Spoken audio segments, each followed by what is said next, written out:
Hi மக்களே, welcome back to my YouTube channel. Yes, சிறகடி காசியை பற்றி பேசி ரொம்ப நாள் ஆச்சு இல்லையா? ஸோ நானுமே ஒரு குட்டி வெக்கேஷன் போயிருந்தேன், அதனால தான் அப்டேட்ஸ் வந்து ஷேர் பண்ண முடியல. நான் வந்துட்டு லாஸ்ட் தேர்ஸ்டேலேருந்து நான் எபிசோட்ஸ் எதுவுமே பார்க்கல, அதனால தான் என்னால் எதுவுமே ஷேர் பண்ண முடியல. தேர்ஸ்டே, ஃப்ரைடே, சாட்டர்டே, அப்புறம் வந்துட்டு மண்டே அண்ட் டியூஸ்டே, ஸோ 5 நாள் எபிசோட்ஸுமே நான் எதுவுமே பார்க்கல. ஸோ எல்லாத்தையும் சேர்த்து வச்சு நேற்று தான் பார்த்தேன். நிறைய டிஃப்ரென்ஸ் வந்து என்னால் பார்க்க முடிஞ்சது. ஏன்னா ஓவராலாக வந்து இதுக்கு முன்னாடி போனிட்டு இருந்த எபிசோட்ஸ்க்கும் இப்போ அந்த 5 எபிசோடு சேர்த்து நேற்று பார்க்குறப்போ வந்து நிறைய டிஃப்ரென்ஸ் என்னால் பார்க்க முடிஞ்சது. ஸோ ஃபஸ்ட்டு சொல்லணும் அப்படின்னா சத்யாவுடைய அந்த கேரக்டர், ஸோ நல்ல ஒரு சேஞ்ச் அவருடைய கேரக்டரில் நல்லா பாசிட்டிவாக போயிட்டு இருந்துச்சு. திடீர்னு இவ்வளோ பெரிய சேஞ்சஸ். ஸோ நானுமே நிறைய கமெண்ட் செக்ஷன்லாம் பார்க்குறேன், எப்படி இந்த ஒரு கேரக்டர் இப்படி திடீர்னு சேஞ்ச் ஆச்சு அப்படின்னு சொல்லிட்டு. ஸோ நார்மல் சீரியல் மாதிரி நீங்களும் பண்ணுறீங்களா ஸ்டோரிக்காக அப்படின்னு சொல்லி நிறைய பேர் வந்து கமெண்ட் பண்ணியிருந்தீங்க.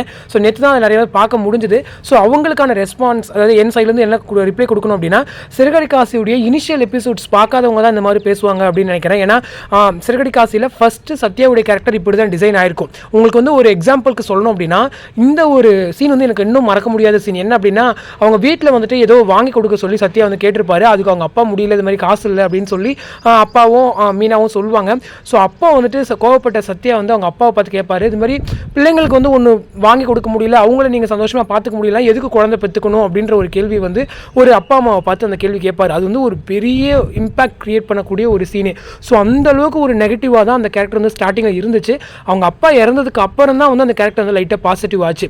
ஸோ சொல்லணும் அப்படின்னா, அந்த முன்னாடி வந்து சிட்டிக்கிட்ட நல்லா பேசிகிட்டு இருப்பான் சத்யா. ஸோ அப்போ வந்து நெகட்டிவாகவும், அப்பா இறந்ததுக்கப்புறம் கொஞ்ச நாள் வந்து சிட்டிக்கிட்ட பேசாமல் இருப்பான். அதாவது சிட்டி வந்து போலீஸ் ஸ்டேஷன் போயிடுவான், போலீஸ் பிடிச்சிட்டு போயிடுவாங்க, அதெல்லாம் அவங்ககிட்ட பேசாமல் இருப்பான். அகைன் சிட்டி வந்ததுக்கப்புறம் சத்யாவோட கேரக்டர் எப்படி மாறுது, மறுபடியும் நெகட்டிவ் ஆகுது. ஸோ இந்த மாதிரி ஒரு ஃப்ளக்சுவேஷனில் தான் அந்த கேரக்டர் வந்து மூவ் ஆகிட்டு இருக்கு. இப்போ சிட்டி வந்ததுக்கப்புறம் தான் அது வந்து ஒரு நெகட்டிவாக போயிட்டு இருக்கு. அடுத்ததான் வந்துட்டு சந்திராமா அண்ட் சீதா, இவங்களுடைய கேரக்டர்ஸ், முக்கியமாக வந்து சந்திராமாவோட கேரக்டர் தான். ஸோ முத்து மேலே அவங்க பயங்கர நம்பிக்கை இருக்கும். இதுக்கு முன்னாடிலாம் கூட நிறைய இஷ்யூஸ் வரப்போலாம், மீனாவே வந்து கோவப்பட்டு பேசினாலும் சந்திராமா தான் வந்து சமாளித்து அனுப்புவாங்க. ஸோ இதெல்லாம் வந்து சகஜம் வாழ்க்கையில், இதெல்லாம் நம்பிக்கையோடு இரு அப்படின்னு சொல்லி அந்த கேரக்டர் வந்து சொல்கிற மாதிரி தான் சீன்ஸ் இருக்கும்.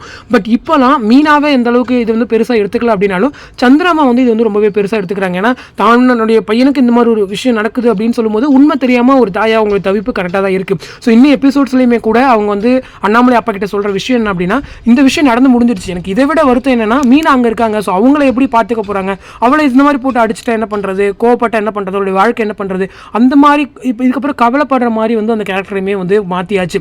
ஸோ அதே போல் சீதாவும் அப்படி தான். நேற்றே வந்துட்டு மாமாவை வந்துட்டு இந்த மாதிரி அவர் இன்னும் திருந்தலை, அவர் இன்னும் அப்படி தான் இருக்காரு, எப்போ மாற போகிறாரோ தெரியல அப்படின்னு சொல்லி சீதாவுமே வந்துட்டு கோவப்படுற மாதிரி வந்து மாற்றியாச்சு. ஸோ இதனால் வரைக்கும் என்ன தான் இவர் தப்பே பண்ணியிருந்தாலும், இல்லை தப்பு இல்லை பொறுத்துப்போம் அப்படின்னு சொல்கிற ஒரு குடும்பம் இன்றைக்கி வந்துட்டு அப்படியே எக்ஸாக்டாக ஆப்போசிட்டாக பேசுகிற அளவுக்கு வந்து கொஞ்சம் லைட்டாக வந்து கேரக்டர்ஸ் வந்து சேஞ்ச் ஆகிருக்கு.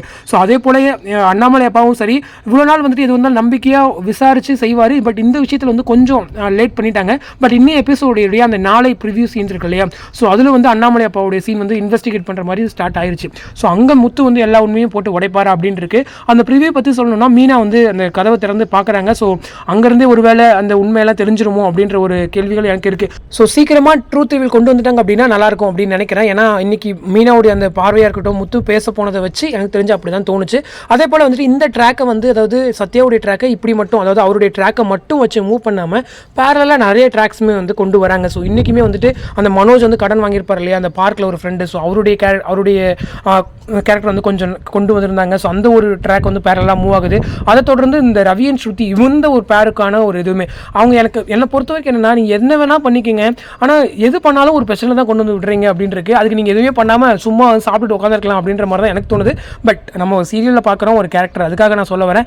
ஏன்னா எது பண்ணாலும் ஏதோ ஒரு பிரச்சனையில் கொண்டு போய் முடிஞ்சிருது. ஸோ நேற்று அந்த விஷயம், அதாவது இந்த சைக்கிள் எடுத்துகிட்டு போனது ஒரு தண்டனையாக ஸ்ருதி வந்து ரவிக்கு கொடுத்தாலும், அங்கே வந்துட்டு ஸ்ருதியுடைய அப்பா அம்மா பார்த்துட்டு அங்கே ஒரு பிரச்சனை. ஸோ அவங்க வந்துட்டு எப்படி ரவியை கூடிய சீக்கிரம் வீட்டோட அதாவது வீட்டோட மாப்பிள்ளையாக கூட்டிகிட்டு வரணும் அப்படின்னு சொல்லி அவங்க ஒரு பக்கம் பிளான் பண்ணுறாங்க. ஸோ இந்த மாதிரி 2 ட்ராக்ஸ் வந்து பேரலாக மூவ் ஆகிட்டு இருக்கு இந்த சத்யாவுடைய ட்ராக்குக்கு நடுவில். ஸோ அதே போல் முத்து மீனாவுடைய சமாதானம் இருக்குமா அப்படின்னு கேட்டிங்கன்னா கண்டிப்பாக சீக்கிரம் இருக்கும். ஏன்னா நீங்கள் வந்து நம்ம சிறகடி காசுடைய ஃபார்மேட் பார்த்தீங்க அப்படின்னா கொஞ்ச நாள் நல்லா பாசிட்டிவ் எபிசோட்ஸ் நிறைய வைப்பாங்க, அதே போல் அது தொடர்ந்து கொஞ்ச நாள் நெகட்டிவ் சீன்ஸ் நிறையவே வைப்பாங்க. ஸோ இந்த மாதிரி ரெண்டுத்தையும் கலந்து தான் இத்தனை எபிசோட்ஸ் நம்மளுமே கிராஸ் பண்ணி வந்துட்டு இருக்கோம். ஸோ 300+ எபிசோட்ஸ் வந்தாச்சு. ஸோ இனிமேல் எப்படி மூவ் பண்ணுற போகிறாங்க அப்படின்னு இருக்கு. இதுக்கெல்லாம் நடுவில் நீங்கள் இன்னொரு விஷயம் கவனிச்சிங்க அப்படின்னா தெரியும். என்ன அப்படின்னா, முத்துவுடைய அந்த ஃப்ளாஷ்பேக் சீன்ஸு. ஸோ இது வந்து சீக்கிரம் வந்துருமோ அப்படின்னு சொல்லி எனக்கு தோணுது. ஏன்னா இப்போ ரீசெண்ட் டேஸாகவே எந்த ஒரு ட்ராக் வந்தாலும், எந்த ஒரு டைலாக்ஸ் வந்தாலும் முத்து வந்து இந்த ஒரு டைலாக் வந்து போட்டுறாரு. என்ன அப்படின்னா, எதை தப்பு பண்ணாலும் அதுக்கு வந்து தப்பே பண்ணாமல் பழி ஏற்றுக்கிறது நானாக தான் இருப்பேன் அப்படின்னு சொல்லிட்டு. நேற்றைய எபிசோட்லேயுமே கூட நீங்கள் அந்த ஒரு சீனை உன்னிப்பாக கவனிச்சிருந்தீங்கன்னா தெரிஞ்சு முத்து வந்து அதை சொல்லியிருப்பாரு. ஸோ இதெல்லாம் வச்சு பார்க்கும்போது சீக்கிரம் வந்து அந்த ட்ரூத் ரிவீல் எபிசோட்ஸ் வந்து கொண்டு வந்துருவாங்களோ அப்படின்ட்டு இருக்குது. பட் எனிவே வெயிட் பண்ணி பார்க்கலாம். பட் இப்படியும் கொண்டு வரலாங்க. ஏன்னா என்ன பண்ணிட்டு முத்து ஜெயிலுக்கு போனார் அப்படிங்கிறத விட முத்து ஜெயிலுக்கு போனாருங்கிற விஷயம் தான் ஃபஸ்ட்டு ரிவீல் ஆகும். அதுக்கப்புறம் வேணால் அந்த என்ன விஷயங்கிறது ரிவீல் ஆகிறதுக்கு சான்சஸ் இருக்குது. ஸோ ஏதாவது வச்சுட்டு ஒன்றாச்சு இப்போதைக்கு ரிவீல் பண்ணால் நல்லாயிருக்கும் அப்படின்னு நினைக்கிறேன். பட் அதே போல் இன்னொரு விஷயம், சத்யா எப்படி திருந்துவார் அப்படின்னு கேட்டிங்க அப்படின்னா, நேற்று எபிசோட் பார்த்துருந்தீங்கன்னா தெரிஞ்சிருக்கும், சிட்டி கேரக்டர் வந்து ரொம்ப எக்ஸ்ட்ரீம் நெகட்டிவ் போயாச்சு. அதாவது என்ன தப்பு பண்ணாலும் நான் மாட்ட மாட்டேன், சத்யா தான் அதில் மாட்டுவான், ஸோ எனக்கு வந்து பிரச்சனையும் இல்லை அப்படின்ற ஒரு மைண்ட் தாட்டுக்கு சிட்டி போயாச்சு. ஸோ அந்த விஷயம் எப்போ சத்யாவுக்கு தெரிய வருதோ அப்போ தான் வந்து சத்யா கேரக்டருமே நம்புவான். இந்த மாதிரி இதெல்லாம் வந்து ஃபேக் தான், நம்மளும் வந்து மாட்டிக்குவோம் அவன் கூட இருந்தா, அதுக்கப்புறம் தான் அவர் வந்து அந்த ரியலைஸ் பண்ண ஸ்டார்ட் பண்ணணும். ஸோ அதுதான் வந்து சத்யாவுடைய அந்த டேர்னிங் பாயிண்ட்டாக இருக்கும். பட் இந்த விஷயம் வீட்டுக்கு தெரிஞ்சு வந்துச்சுன்னா என்னென்ன நடக்கும் அப்படின்னா, முக்கியமாக வந்து விஜயம்மா வந்துட்டு மீனா வந்து மறுபடியும் பழி சொல்லுவாங்க. ஸோ அதே போல் சந்திராமாவும் இருக்கட்டும், சீதாவாக இருக்கட்டும், முத்துவும் தப்பாக நினச்சதுக்கு கண்டிப்பாக வருத்தப்படணும். அதே போல் மீனாவுமே சரி. பட் முத்து வந்து இது எப்படி சமாளித்து கொண்டு போகிறாரு அப்படின்றது தெரியல, வெயிட் பண்ணி தான் பார்க்கணும். ஸோ இது ஏன்னா பெரிய எமோஷனல் கலந்த ஒரு high voltage track. Truth reveal எப்போ வரப்போகுது அப்படின்னு தெரியல, நானுமே ஈகராக வெயிட் பண்ணிட்டு இருக்கேன். ஸோ இன்றைக்கி வந்து செகண்ட் ப்ரோமோ ரிலீஸ் ஆச்சு அப்படின்னா எனக்குமே ரொம்ப சந்தோஷமாக இருக்கும், என்ன இருக்குது அப்படின்னு சொல்லிட்டு. ஏன்னா சிறகடி காசில் நம்மளால் எதுவுமே ஒரு கெஸ் பண்ண முடியாது, நம்ம என்ன கெஸ் பண்ணாலும் அதுக்கு ஆப்போசிட்டாக தான் அது நடக்கும். ஸோ அந்த அளவுக்கு ஒரு சஸ்பென்சிவாக தான் சிறகடி காசுடைய கதைக்காலம் வந்து மூவ் ஆகிட்டு இருக்குது. ஸோ அது எல்லாரும் ஒப்புக்கொள்ளக்கூடிய ஒரு விஷயம் தான். ஸோ வெயிட் பண்ணி பார்க்கலாம். ஸோ இந்த அப்டேட் பற்றின உங்களோட கமெண்ட் செக்ஷனில் சொல்லுங்கள். நான் எனக்குமே சிறகடி காசை பற்றி ரொம்ப நாள் கழிச்சு பேசுறதுல மிகப்பெரிய சந்தோஷம். ஸோ அப்கமிங் என்ன அப்படிங்கிறத அப்டேட்ஸ் வந்து நான் கலெக்ட் பண்ணிவிட்டு உங்களுக்கு உடனே ஷேர் பண்ணுறேன். ஸோ இந்த அப்டேட் பற்றின உங்கள்கிட்ட மறக்காமல் கமெண்ட் பண்ணுங்கள். அடுத்த ஒரு இன்ட்ரெஸ்டிங் அப்டேட்டோட நெக்ஸ்ட் வீடியோவில் மீட் பண்ணுறேன். தேங்க்ஸ் ஃபார் வாட்சிங் அண்ட் பை.